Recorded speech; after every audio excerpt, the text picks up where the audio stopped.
Hello everyone, this is Aussie Select here, and today I'm back for another election video. This one talking again about the 2022 election, and we're discussing how the polling at the moment is predicting a Labour Party win.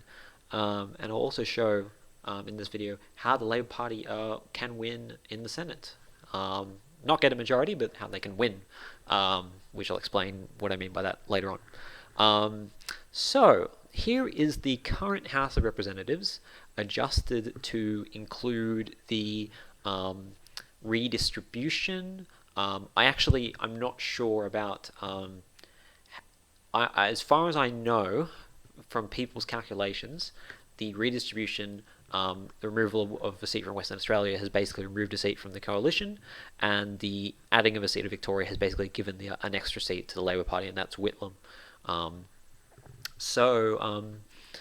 Labor Party do have an extra seat than what they currently do in the House with this, and the coalition have one less. So that's why they're on 75, Labor on 69. Right, so let's go over a couple of the seats which are I predict could flip. Alright, if we take a look at the pendulum here, I'm predicting that the Labour Party will not be losing any seats because every state will have a swing towards them based on the polling that's currently out, both Morgan poll and News poll. I am expecting seats all to come from the Liberal Party, the Liberal National Party. Well, in fact, I don't actually have any seats from the National Party going anywhere, but it's all from the Liberal Party. Or the LNP for that matter. Right, so let's kind of go over them. So Bass and Tasmania, this is one that could flip, but there isn't very good data on Tasmania, so I'm not counting this one, but this is one that definitely could flip, but it's very unpredictable, so I'm going to leave this off for now. Chisholm, this is one I will predict will flip. There's looking to be about a 3% swing towards the Labor Party in Victoria. At least a 2% swing. So this is one that the Liberal Party will definitely be looking at, making it difficult to keep. Wentworth, I'm not going to talk about this seat. It will come down to an independent versus the Liberal Party. A Labor Party person will not win this seat. So perhaps Karen Phelps might run again, and she might have a chance against Dave Sharma. I don't know, but I'm not going to comment on it. Boothby in SA. So the swings in SA are not looking particularly huge, but I think that because this is a seat that she is retiring at, and I think the swing is probably about 2 or 3%. I think that the Liberal Party will lose this seat to the Labor Party. Swan in WA. There's predicting about a 10% swing to the Labor Party in WA. So this is one of the seats that are looking to almost, well, not certainly fall, but are looking like they're going to fall. Braddon, again, I'm going to skip that. Now, Reid in New South Wales. Now, New South Wales has been one of the less kind of swingy seats to the Labor Party in the polls until recently, until very much the lockdowns have happened in New South Wales. Now there's predicting about a 3.5% swing to the Labor Party in New South Wales. So under that, the Labor Party will pick up that seat, but I think that seat is kind of a bit temperamental. Longman, so in Queensland, is looking at about a 5% swing to the Labor Party, perhaps a 5.5% swing to the Labor Party in Queensland. The two-party preferred is still around 53 to the Liberal Party, or Liberal National Party, sorry, and 47 to the Labor Party. So the Liberal National Party is still ahead, but at the moment the Liberal National Party currently have, if we look back at the Parliament, they currently have all but 7 seats in Queensland. So there will, with a 5% swing, there will be a few seats that will flip, and Longman is one of the ones I'm predicting. Higgins in Victoria, I don't know if the swing is going to be enough for the Labor Party to flip this one. This is also going to be a target for the Greens. If the Greens are smart, they'll focus all their effort onto this seat. Well, if they want to help the Labor Party and not try to go after their seats like Wills and stuff like that. That is. So yes, that is a target, but I'm not going to say that's going to flip. Leichhardt, same boat as Longman. I think this is one that could flip. Robertson, the margin is a little too high, I think, for this one to flip. Latrobe, kind of the same thing. The margin is a little too high. Dixon, this is Peter Dutton's seat. The at the moment the swings are enough for the seat to change, but because Peter Dutton has kind of established he's established himself pretty highly now. I think he's the defense minister, and he still sort of has a big presence. I don't know if that seat is going to change hands at the moment. I'm not gonna call that seat changing hands. I think that his personal vote might save him, but it is looking dicey for Peter Dutton in the seat of Dixon. Casey, Tony Smith is retiring, which is one that I think the Labor Party will be looking at, but the swing at the moment currently is not looking like enough for it to change, so I'm not going to put that on the side of the Labor Party. Brisbane, the seat of Queensland, the margin is looking like it could change. It's on the edge for the Labor Party, so I'm going to give it to them. Then we've got Lindsay, too high. Hasluck, with a 10% swing, it will go to the Labor Party. Flinders, Victoria, too high. Sterling, WA, will go to the Labor Party. Kooyong, Victoria, too high. There's another one that a few people are targeting. Actually, let me check. Is that a seat that the Greens have a high? They do.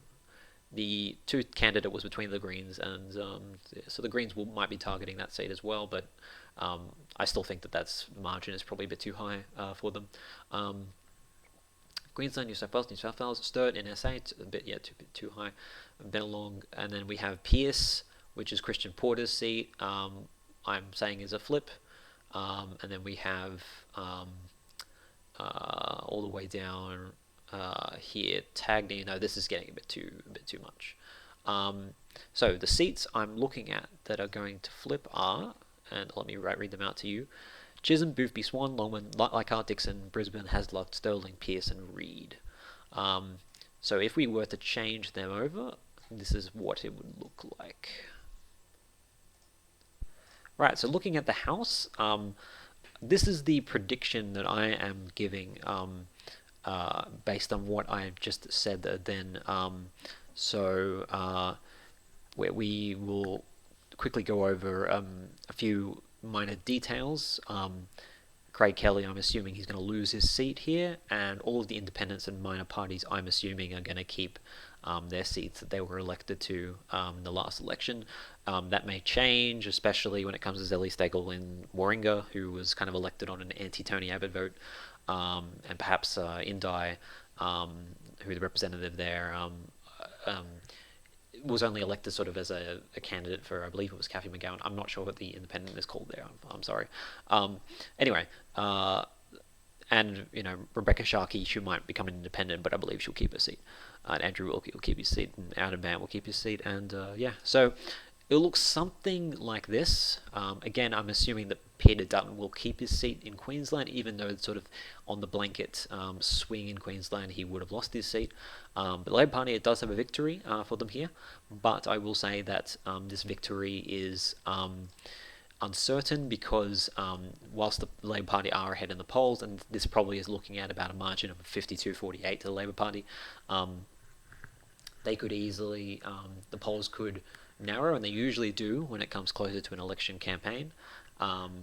And oppositions rarely win unless they have quite a large lead, and the Labor Party does not have a very big lead at the moment. They're about 6 or 7 points ahead. So it's questionable whether or not the Labor Party can really pull it off. But based on the numbers we have at the moment, it's looking like they're absolutely doable for the Labor Party. But I just want to quickly talk about these polls compared to last election. So last election, I did a prediction, and I predicted about a similar result for the Labor Party, actually, the night before the election, and that was because the polls were pointing to a win to Labor of like 52 to 48 or something like that. These new polls have taken into consideration the factors that they missed in the last polls, which were they weren't sampling unengaged voters as much as they should have. If you remember, the first news poll that came out last year, in 2019, I believe, late 2019, I think it must have been, it did have the Liberal National Party leading 51-40. 49. So I do believe that News Poll and some of the other polls have corrected their errors that they had in the past, and so these polls are a lot more accurate. I mean, it could happen again where the Labour Party are massively ahead on the polls, and then when it comes to the election, they're not. But that would mean that there would have to be another huge discrepancy of not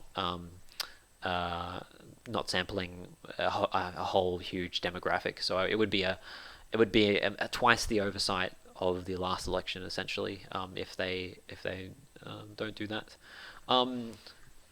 So let's look at the Senate.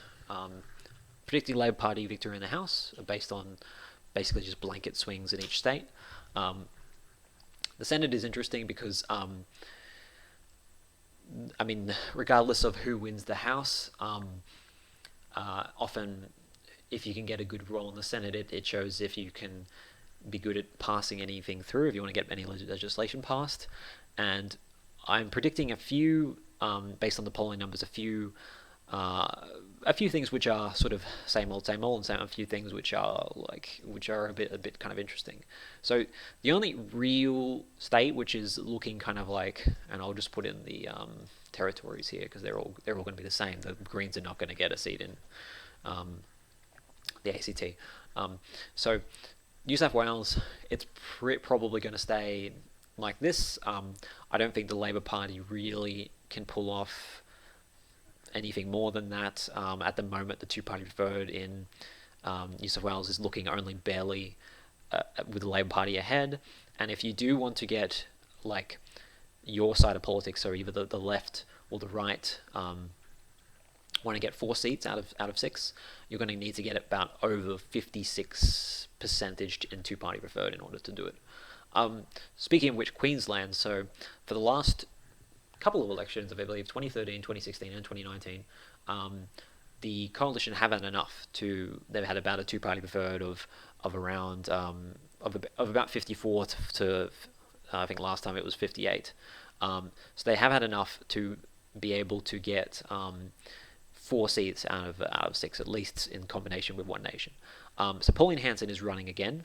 The question is, are the coalition going to get 3 seats, and she's going to miss out, and the Labour Party will get 2 and 1, or will she get the seat and the Liberal National Party will only get 2 seats, or will it end up with this, with the Labour Party only getting 1 seat, or will it end up like this, with the Labour Party get 2 seats, with the Greens only get 1? My prediction for the moment is this. I think the Labour Party will win 2, the Liberal National will win 2, One Nation will win 1, and the Greens will win 1. And this will be pretty big because I think this will be the first time the Liberal National Party only win 2 seats in Queensland in probably since I don't know. I don't think they even did that in 2007. I can't remember. But I think it's definitely possible for Labor and the Greens to win 3 seats between them. They did it in 2010, and if there is a two-party preferred of 52-48 nationally, they could do it. And if there is also a two-party preferred of 52-48 to the coalition, they can also do it. It would mean that the coalition would have to get something like 36. One Nation would have to get about 10. Labor would have to get about 28, and Greens would have to get about 10 or so as well. And I think that's definitely possible. I don't think that's I don't think that's surprising, to be honest, that the coalition will get about 6% more than Labor, but they wouldn't be able to get 3 seats. I think 6 or even 8% more than Labor wouldn't be able to get 3 seats. So yeah, South Australia. I think South Australia is probably going to end up same old.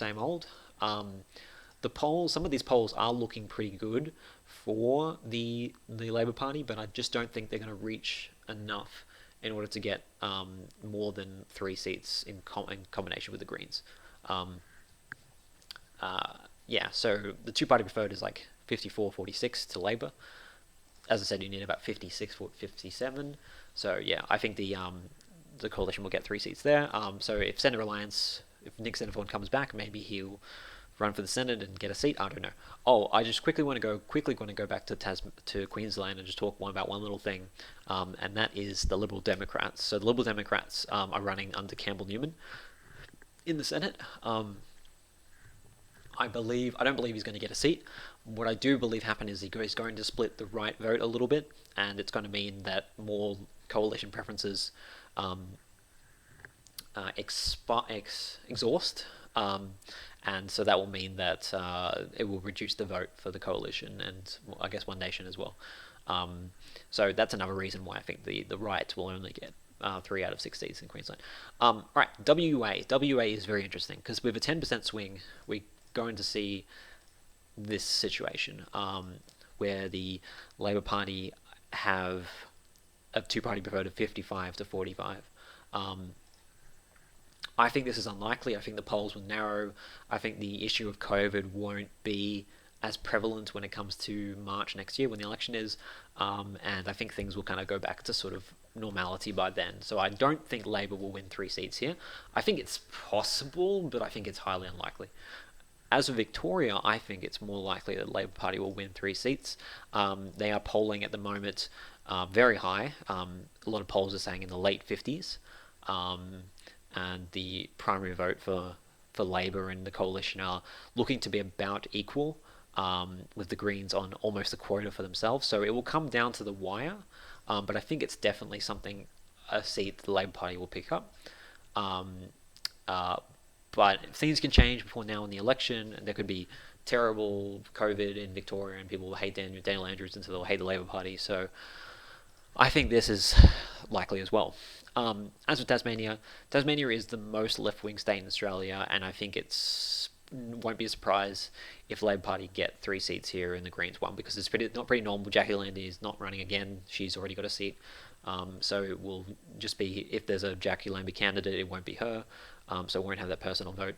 I think this is quite likely, and a lot more likely than the Labor Party winning 3 seats in any more of these states. So yeah, they've got a two-party preferred of about 57 to 43, or like at least 56, which is what they had in the last election, and that was even when there was a swing to the coalition.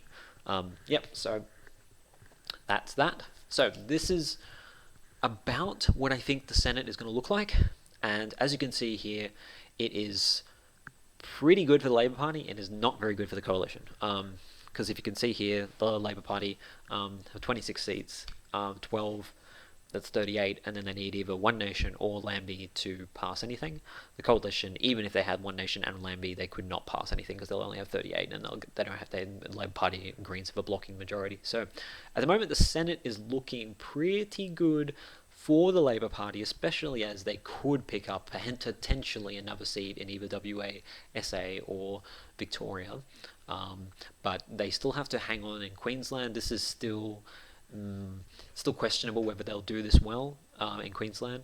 And even still, this is really tight. Like they will need Jackie Lambie and the Greens to pass anything. So it's going to be hard, I guess, but it's definitely better for Labor and the Greens than the coalition with this kind of seat arrangement. But yeah, this kind of seat arrangement will probably only be something if the Labor Party also wins in the House. It's similar numbers to if the Labor Party wins in the House, whether it's 51-49 or 52-49. So I don't think the coalition will, it won't even matter to them because they won't be in government in the House. So it won't matter to them that they don't have enough seats to pass anything. But they do have enough seats to block something with One Nation and Lambie if they want to. So that's good for them, I guess. So the Labor Party, if they do end up getting like the seat, that'll be amazing for them because they won't even need Jackie Lambie to pass anything, but they will need the total of Greens support. And it will be a similar scenario to 2010 if that happens. I don't think there's any more kind of surprises that might come up in the Senate. There's no minor parties that are going to particularly do very well. Like One Nation is scoring a couple of percent in WA, but I don't think they're going to get anywhere. It's 5%. It's just not enough. And I don't think their support is really going up at this point in time. The issue of immigration has kind of been really overshadowed by the coronavirus situation. There's like no immigration, so it's like that's their main thing. So yeah, all right. So yeah, that's my predictions for the election. Does this reset or does it stay the same? No, it stays the same. So yeah, that's what I think at the moment is the case, based on the current poll, and this is how Labor Party can win the election. Of course, they're not getting a majority in the Senate anytime soon, but this is definitely good enough for them. Um, this is only if things stay the same or if things even narrow a little bit. This is kind of the prediction I'm giving. It is a little bit conservative, actually, based on the current polls. Like this is sort of like the news polls like 53 to Labour. This is more like 52 to Labour. I'm expecting that there is going to be a bit of narrowing, but I think that probably the polls will narrow to a um,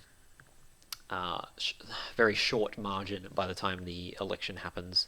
And a hung parliament is definitely possible. Who it's going to be favourable to, the coalition or Labour? Uh, like Wilkie and Greens will probably go to Labour. Zali and the Independent here will go to the coalition, probably because they're coalition seats. Or maybe not, because the coalition are kind of been on the nose, particularly with like when it comes to women's rights. And then there's Rebecca Sharkey as well and she's kind of on the fence. So I can't say which way she would go. Owen Catter, of course, would go with the coalition like he did in 2010. So yeah, I mean, I could do a video on that, but I'd rather not speculate too much, to be honest, on that. But this is what I think at the moment. Anyway, thank you for watching.